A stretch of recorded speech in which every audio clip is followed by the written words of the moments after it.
Assalamualaikum warahmatullahi wabarakatuh. Jumpa lagi dengan channel kami, channel yang membahas mengenai dunia pendidikan dan teknologi.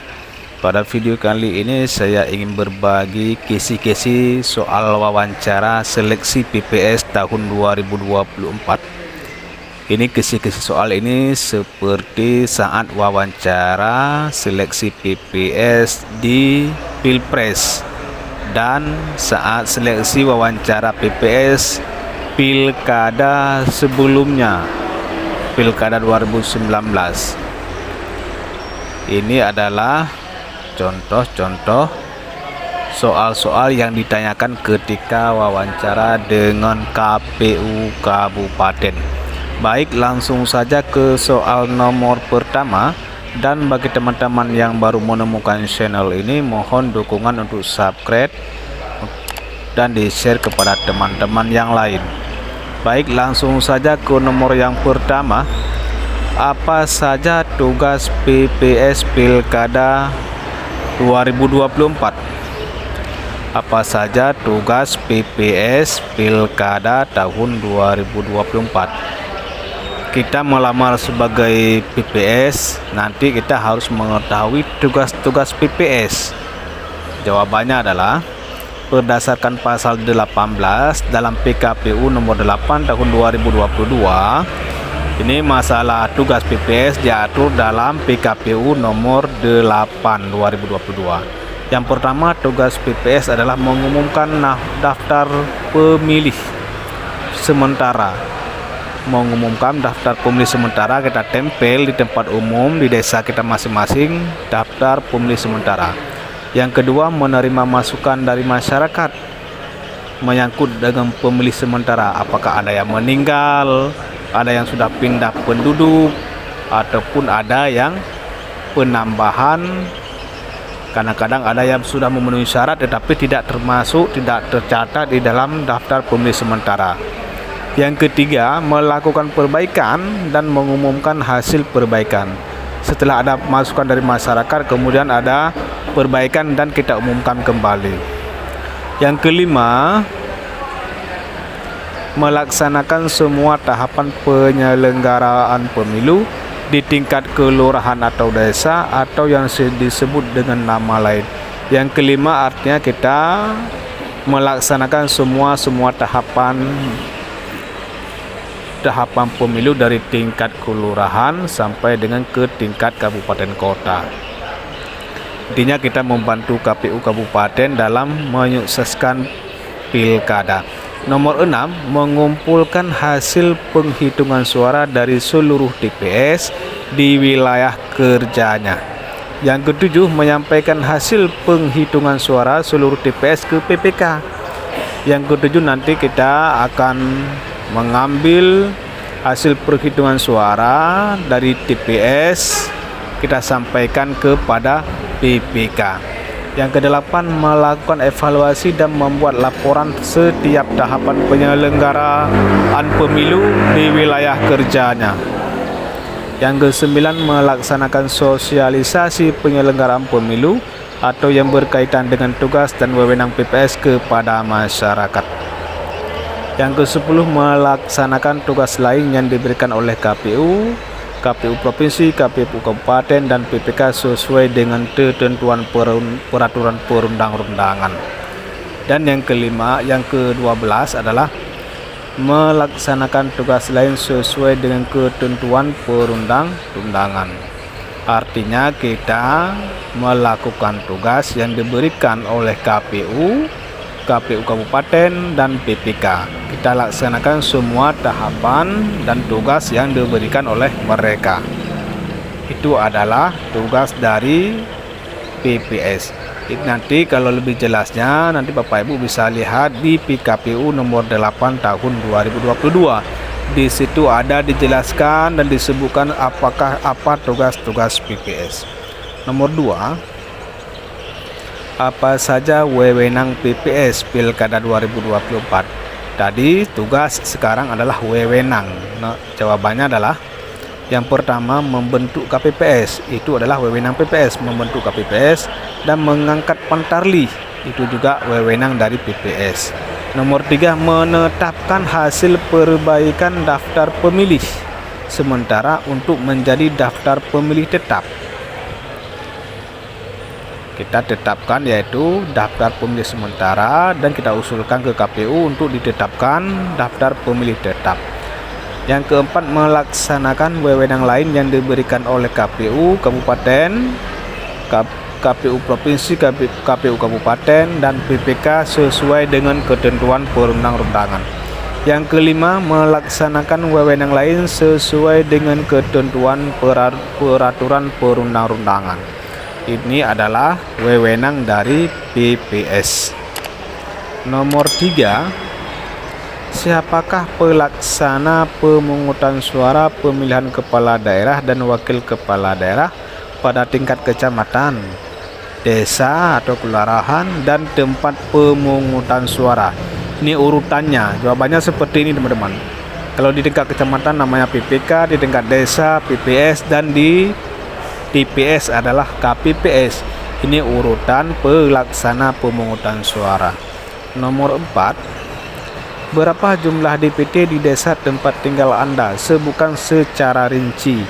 Jawabannya kita sesuaikan sesuai dengan DPT saat Pilpres kemarin. Kita tanyakan sama PPS yang sudah di tahun sebelumnya, yaitu kita tanyakan berapakah DPT dan berapa jumlah perempuan dan laki-laki. Itu harus kita ketahui jumlah DPT saat Pilpres kemarin. Nanti ini pasti ditanyakan jumlah DPT di desa kita sendiri. Artinya kita sudah menguasai, di desa kita sendiri sudah menguasai, artinya kita sudah mampu dan layak menjadi PPS.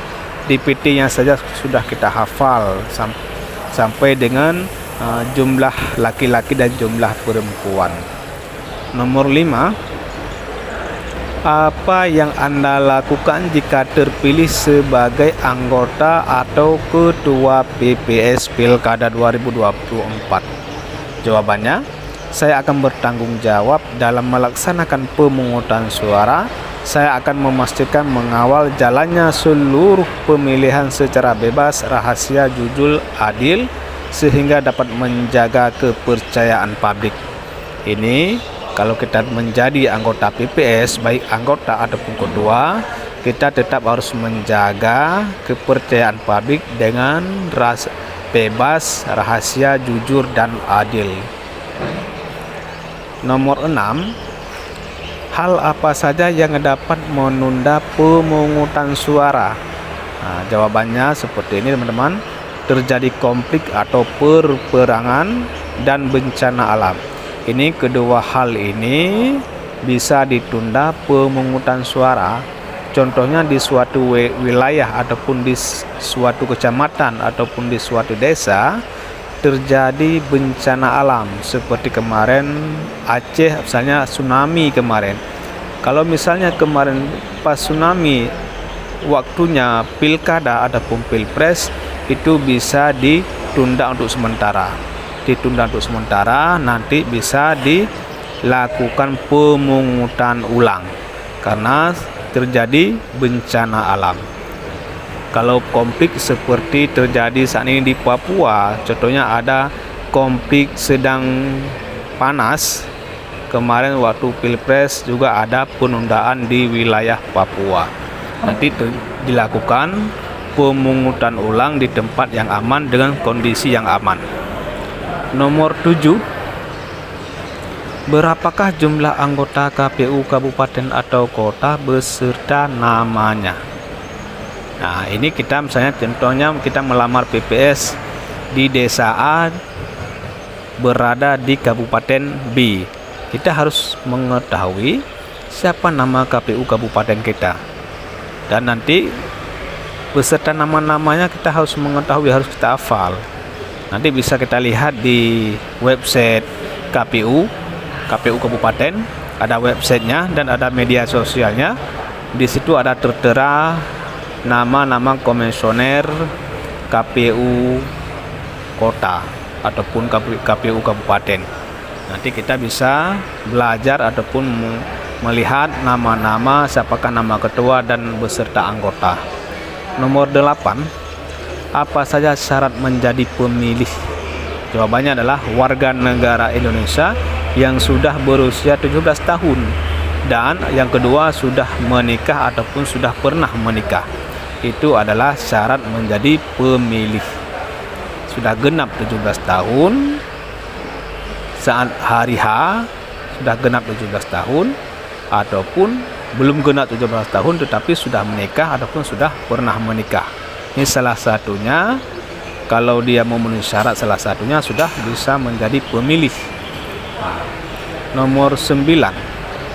Berapakah jumlah pemilih per TPS pada Pilkada 2024? Jawabannya adalah jumlah pemilih per TPS Pilkada 2024 adalah 600 pemilih. Di sini ada sedikit berbeda dengan yang lain. Ada yang sebagian menyebutkan ada 800 pemilih per TPS, dan ada yang bilang 500 pemilih per TPS. Saya dapat informasi ini itu dari Google ataupun dari hasil pembicaraan Komisioner KPU nanti di Pilkada 2024. Kata beliau per TPS 600 pemilih, maksimalnya 600 pemilih. Dan nanti kita lihat saja nanti ketika Pilkada berapakah jumlah pemilih setiap TPS. Nomor 10.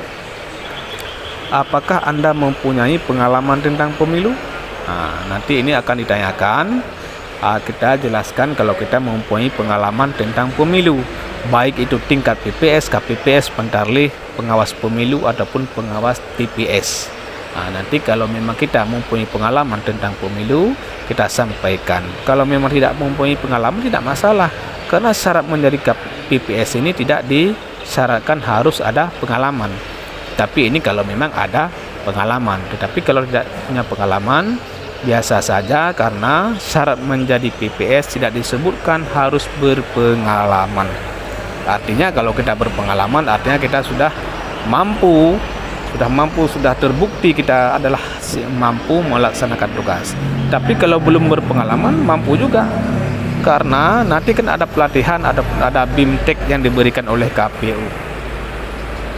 Inilah beberapa contoh soal yang dapat kami bagikan. Semoga bermanfaat bagi teman-teman yang akan mengikuti seleksi wawancara. Ada beberapa wilayah besok sudah mulai wawancara tanggal 21 sampai dengan tanggal 23 sesuai dengan tahapan pilkada, yaitu pembentukan PPS wawancaranya jatuh di tanggal 21 sampai dengan tanggal 23. Sekian informasi adapun soal yang dapat kami bagikan. Semoga bermanfaat. Mohon dukungan untuk subscribe channel kami agar mendapatkan video-video terupdate lainnya mengenai dunia pendidikan dan teknologi. Assalamualaikum warahmatullahi wabarakatuh.